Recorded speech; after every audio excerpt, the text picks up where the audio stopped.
بسم الله الرحمن الرحيم الله ولي الذين آمنوا يخرجهم من الظلمات إلى النور.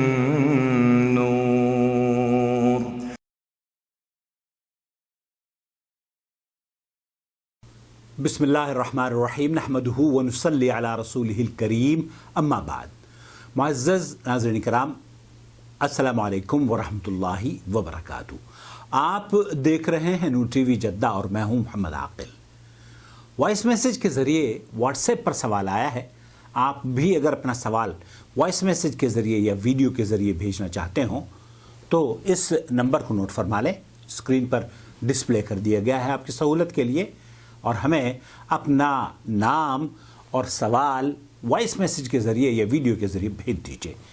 سوال آپ کی خدمت میں پیش کروں گا، اس کا پھر جواب. السلام علیکم ورحمۃ اللہ وبرکاتہ. میرا سوال یہ ہے کہ غیر مسلم کی وفات پر ان کے قبرستان جانا یہ جائز ہے یا نہیں؟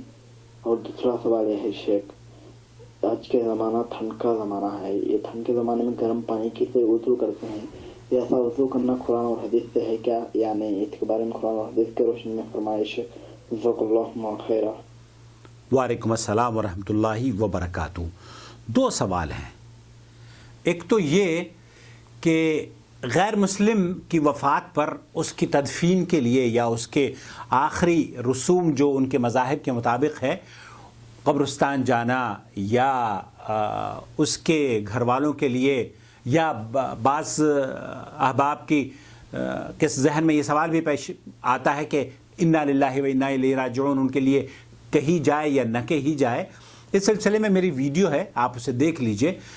ایک مسلمان ہو یا غیر مسلم ہو، اس کی ضرورت جب جب نیک اور بھلائی کے کاموں کے لیے اس کو محسوس ہوگی، یہ ایک مسلمان پر ضروری ہے کہ وہ چاہے غیر مسلم ہو یا مسلمان ہو. اگر وہ بیمار ہے تو اس کو ڈاکٹر کے پاس لے جانا، غریب ہے بھوکا ہے اس کو کھانا کھلانا، یا پریشان ہے تو اس کی پریشانی کو دور کرنا، اس کے کام آنا، یہ مسلمان کے لیے بھی ہے اور غیر مسلم کے لیے بھی ہے.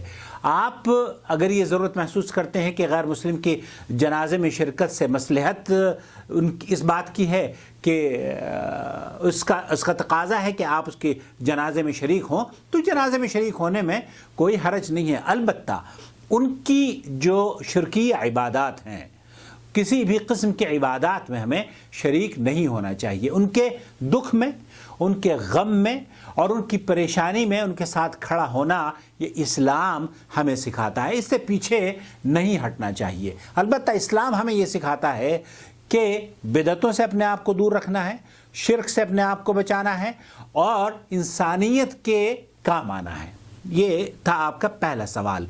دوسرا سوال جو آپ نے بھیجا ہے، اور وہ چونکہ سردی کے ایام ہیں، سردی شدت سے جدہ میں تو خیر آپ دیکھ رہے ہوں گے کہ بہت اچھا ماحول ہے، لیکن ریاض، دمام، مدینہ منورہ، طائف اور جو سعودی عرب کے دوسرے علاقے ہیں وہاں بہت ٹھیک ٹھاک سردی پڑتی ہے، جس طریقے سے دہلی یا برصغیر کے اکثر شہروں میں پڑا کرتی ہے.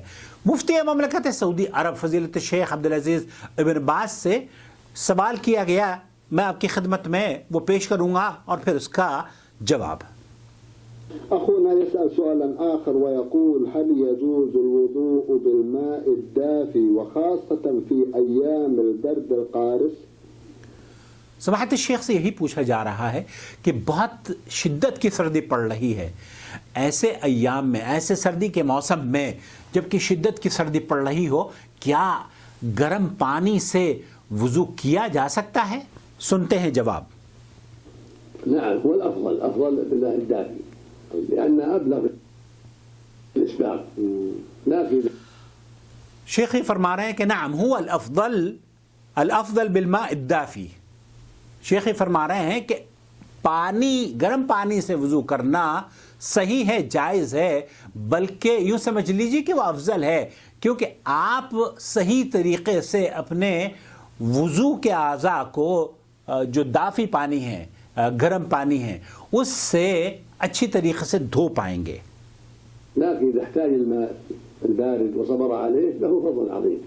اور اگر سرد پانی سے، ٹھنڈے پانی سے جو سردی کے ایام میں ہوتا ہے، اس سے آپ وضو کرتے ہیں یا وضو کرتی ہیں تو آپ اس پر صبر کر لیتے ہیں، اس پہ بہت بڑا اجر ہے۔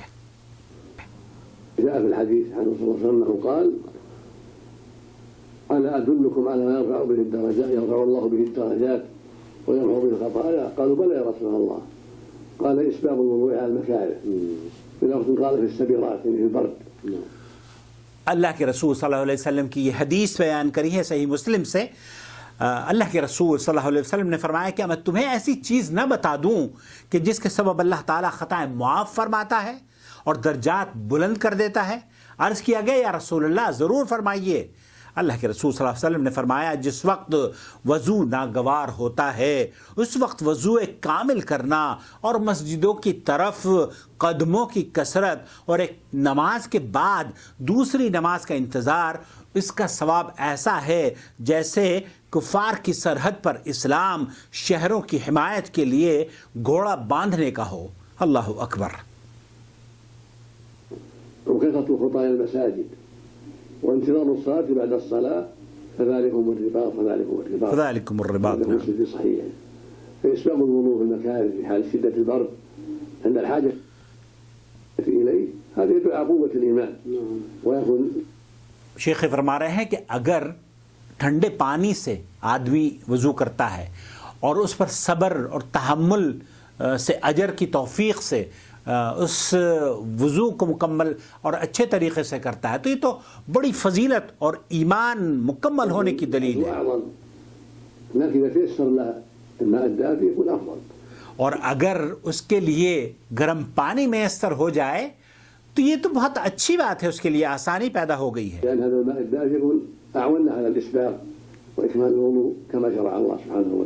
اور گرم پانی سے وضو کرے گا تو اسے بہت آسانی سے مکمل طریقے سے بغیر مشقت کے بغیر کسی اپنے آپ کو آزمائش میں ڈالے ہوئے جسم کے تمام اعضاء جو ہیں ان کو صحیح طریقے سے دھو پائے گا اور یہ اس کے لیے بہت افضل ہے۔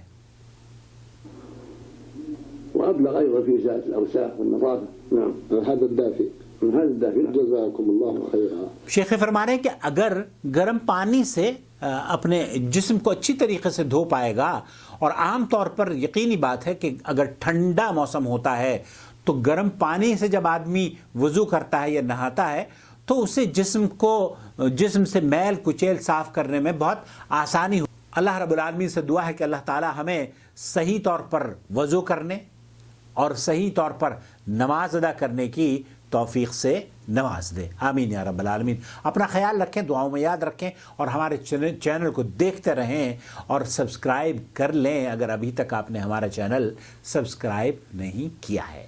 والسلام علیکم ورحمۃ اللہ وبرکاتہ۔ يا أيها الذين آمنوا اتقوا الله حق تقاته ولا تموتن إلا وأنتم مسلمون واعتصموا بحبل الله جميعا ولا تفرقوا ولتكن منكم أمة يدعون إلى الخير ويأمرون بالمعروف وينهون عن المنكر وأولئك هم المفلحون۔ الله ولي الذين آمنوا يخرجهم من الظلمات إلى النور والذين كفروا أولياؤهم الطاغوت يخرجونهم من النور إلى الظلمات أولئك أصحاب النار هم فيها خالدون۔